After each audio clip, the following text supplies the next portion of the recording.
So the doctor and the nurse came out, and they said, Miss Taylor, you need to go to this room. And my son said, if you go in that room, I need to hold your hand.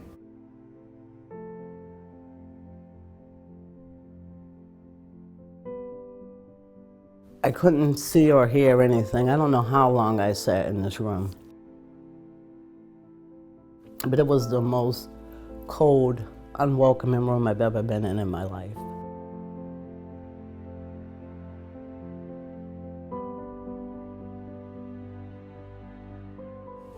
The room is a reflection of how void of what people know. The only people that know how this message is delivered are the people who deliver it and the people who receive it. What we thought that we needed to say is, here's the reality of our lives that we do, 40,000 times a year in the United States, at least.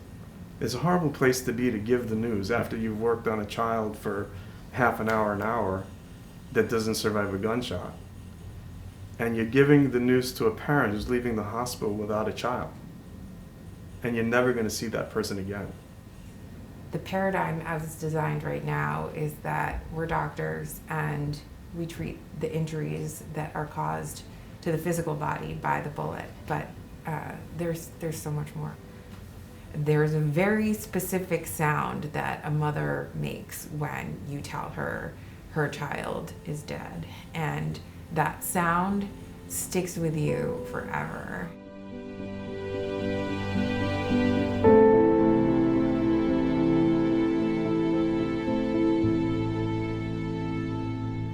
I keep myself busy and fighting because of my son, Daniel Taylor.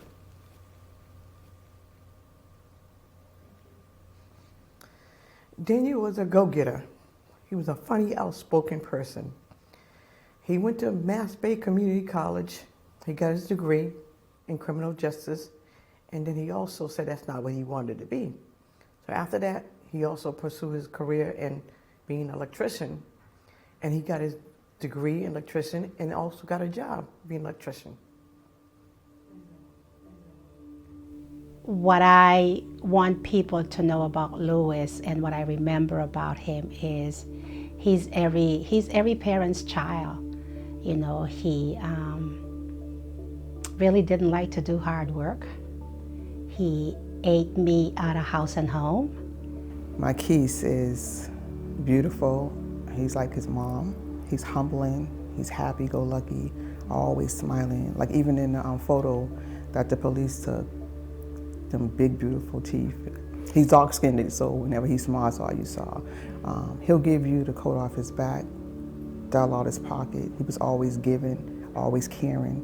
If he saw you on the side of the road with a flat tire, he would stop. Danny was all about family. He had a heart like mine, but a temper like his father. A lot of people were scared of Danny, but he was loyal to the end. And he has a dry sense of humor. He was always, he just did the silliest stuff, and he loved to draw, loved family. And his daughter, his only daughter, Denasia, was born, just had a promising future. My son loved kids. He didn't get a chance to have any children. He did all kinds of stuff for the kids in the neighborhood. He loved basketball, he loved music, and he loved food. When he got out of jail, he went to Bunker Hill to apply to become culinary arts, become a chef. Didn't get far because of the situation. At the same time, Louis also had huge dreams. He wanted to be the first Black president of the United States. He didn't just have dreams, he wrote that down in a project when he was in the 8th grade at the King's School. And Louis also was concerned about the ongoing violence and how they portrayed young Black teenagers when violence happened.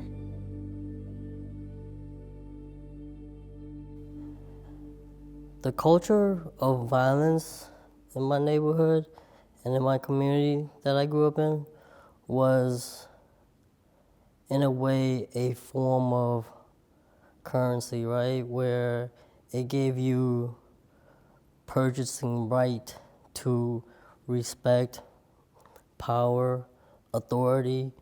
Men and boys from my community that I've watched grow up, they wanted to be doctors, they wanted to be basketball players, they wanted to be all kind of things, but because of the environment, you know, they just went a different path.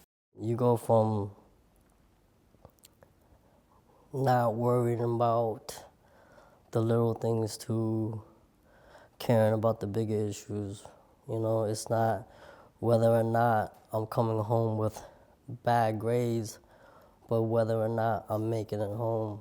Everywhere he went, he was driven because we were concerned about the violence that was happening. And so Lewis never walked anywhere. So the day he walked was the day he was killed.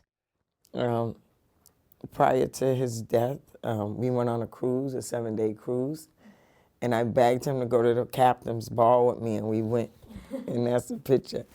I begged him to go to the captain's ball and put on a shirt and tie, and this only ended up being his obituary picture, because this was the last shirt and tie he was in. But I believe in fate. I believe in God. Like, God knew his destiny. Because I always say, you know, he was my child. He wasn't no saint, but that was my child.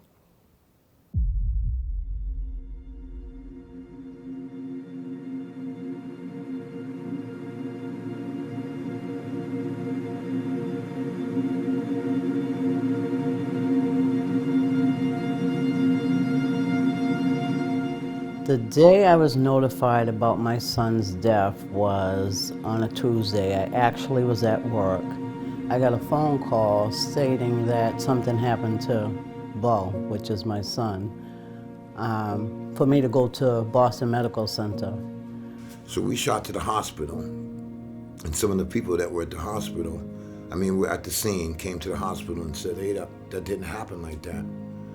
You know, a nurse tried to approach Colin and said that, you know, a couple more minutes he would have been resuscitated, Bo. And that was a lie, because Bo had died at the scene. I had to, number one, be told that my son's life was taken. I had to go to the morgue, not one morgue, but 2 morgues to view my son's body. It was packed with people, everybody trying to find out who's their loved one. And I remember going in and they said to me, you know, which one is yours? How do you ask a mother who was just told her son is dead, and all you can say, which one is mine? So he showed us a picture to identify to make sure it was my son. And I said, yes, that's my son, but could I have a picture, a copy of that picture? He said, no, you can't. I'm like, I can't have a copy of this picture? He said, no, nobody gets a copy of a picture of this child or loved one in the morgue. That's their records. You're not just dealing with the loss of your child, you're dealing with how people treat you. Like when my son's life was taken, they tried to say he was a gangbanger, he was this, he was that. There were no resources whatsoever for me or my family to navigate this journey. I was not offered a victim advocate. I wasn't offered any funds to bury my child. It was more so, I felt like I was a criminal the way they were treating me. So my daughter works in the medical field, so she got arrangement for me to go see my child. But the only way I could see my child was I had to be handcuffed to see him. So Becca came back and she said, Mom, the only way you can see Daniel, you have to be handcuffed. I said, okay, gotta see my baby. Didn't matter.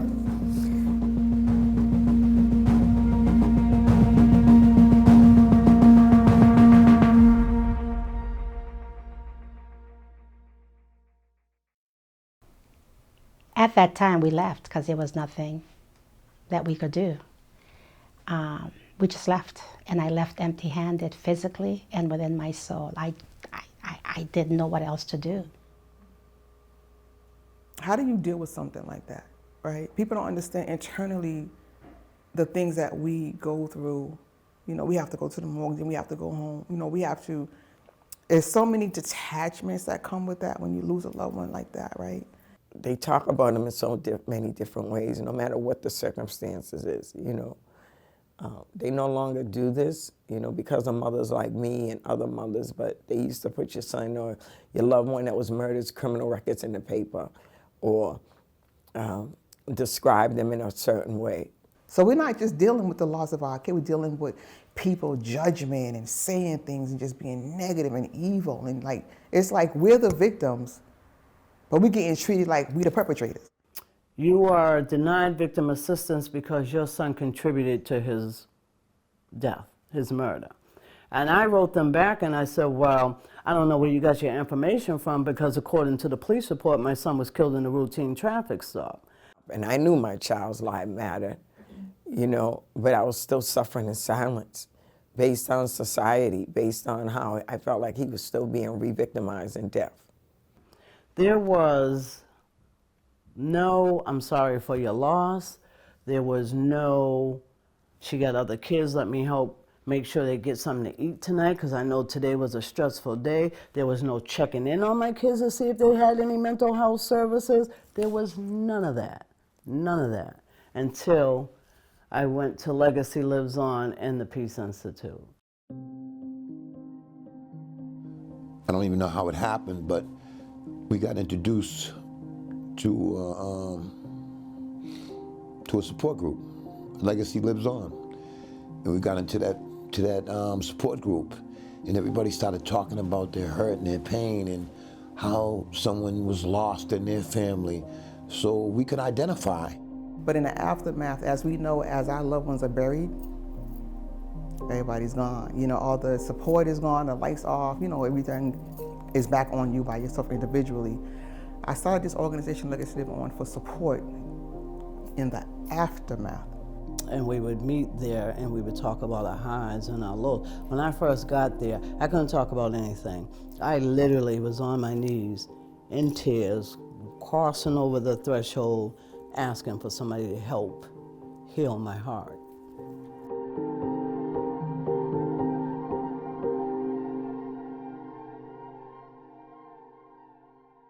We all have what's within us, the innate ability. We all have what it is that we need to heal internally. We just need a safe and neutral space for that to happen without judgment. And that's what Santre Wordplay did for me. This modality is something that has helped me when I've had no words to say, what am I feeling? How am I feeling? What is going on? It was culturally and spiritually relevant to me. Talking to a therapist didn't work for me because they didn't look like me. So it's made up of everything that's in the world, everything that's possible, everything that could be in the world. People will donate. People will donate images or miniatures. We don't call them toys. That's one thing I've learned. We don't call them toys, they're miniatures. We broke them down in different categories: death and grieving, peace and war, religious, spirituality, superheroes, supervillains, dwellings, houses, fences, bridges, transportation. Again, everything that is in the world. And it's not about having a perfect world. And so when people come in, a lot of times, it's not always about talking. You can feel when something is on somebody's heart, when something is heavy. And the invitation is, see what's calling you. Put it in the sand and leave it there.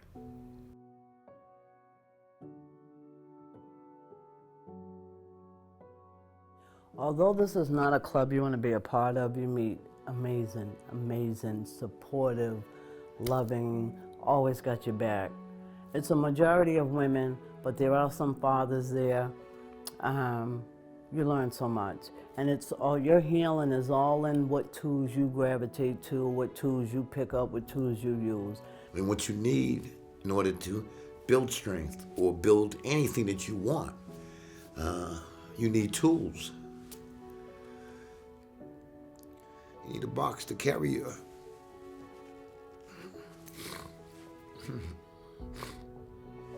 All your things around. Your hammers, your wrenches, you know, your courage, you know, your hope, your dreams. I started to get better. I started to like Danny was walking with me. Like I didn't even know where I was getting the strength. I was saying things and I was doing all these presentations in the city and not knowing, but I know it was him walking with me. I know he gave me the strength. People see us in like, for someone who just had a loss and they come into legacy and they see us and they be like, wow, like y'all lost kids. We have moms who lost 2 children, you know. But if they didn't tell you, you would never know. I want courage so I can be able to say things about my child without breaking down, and have courage to fight for him, that the cause of not fighting for myself. I just need courage for that. Like, I'm gonna tell you my story before someone else tries to tell it. Does that make sense? And when you tell it, you heal, right? When you tell it and it's authentic and it's truth, you heal. So the transformation is, how do we look at people as human beings? And how do we make sure the resources are there so that they don't have to pick up that gun? You know, the sad thing about it, I had compassion for the young man who took my son's life. As they would say, the person of interest. And I believe in second chances. You know, unfortunately, you know, this young man has killed again and again. And at some point, I just believe you need to sit still.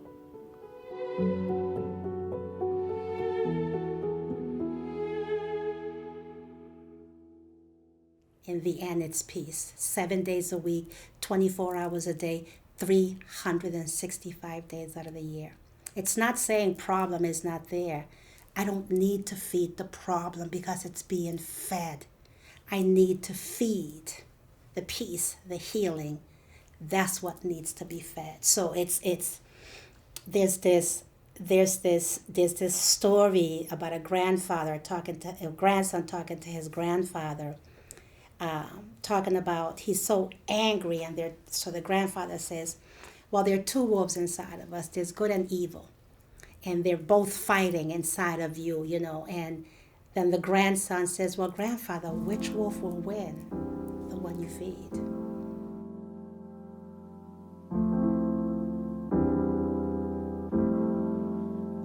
Peace. I heard a rapper say that I don't want no problems.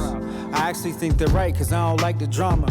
Some will call it an oasis, others say nirvana. Either way, my soul is heavy and I'm trying to find it. Yeah. Cause nobody wanna be civil, but it seems like civil war can happen any minute. People in desperation when they get pushed to the limit. Jesus said he bring peace, but the peace he talking is different. Yeah. Cause we all looking for peace and quiet. But some of us confuse peace with quiet. Just because things are quiet doesn't mean no conflict. Things may have to get louder if we're being honest. And that's what many are afraid to go. Real peace is where the truth can come and make a home. In order to do right, you gotta face the wrong. So instead of saying peace, I'ma say shalom. Yeah, shalom is probably better. Shalom is everything working exactly how God intended. Is pointing out all the evil and bleeding what's been oppressive. Recovering what was lost and then bringing it to potential. Yeah, see, God created this life to flourish. So if you gon' fight, make sure you fight with purpose.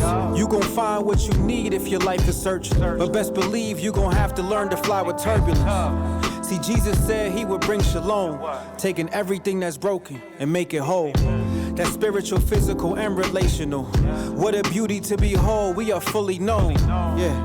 So go and be a peacemaker, but it'll cost us something, this isn't cheap labor. Starting petty arguments, nah, I'll see you later. Ain't no time for that, we gotta prepare to meet the maker. Yeah. Until then, I'm praying for peace. It's my prayer for the church and the same for the streets. Not too long ago, I was living dangerously, but my God specializes in taming the beast.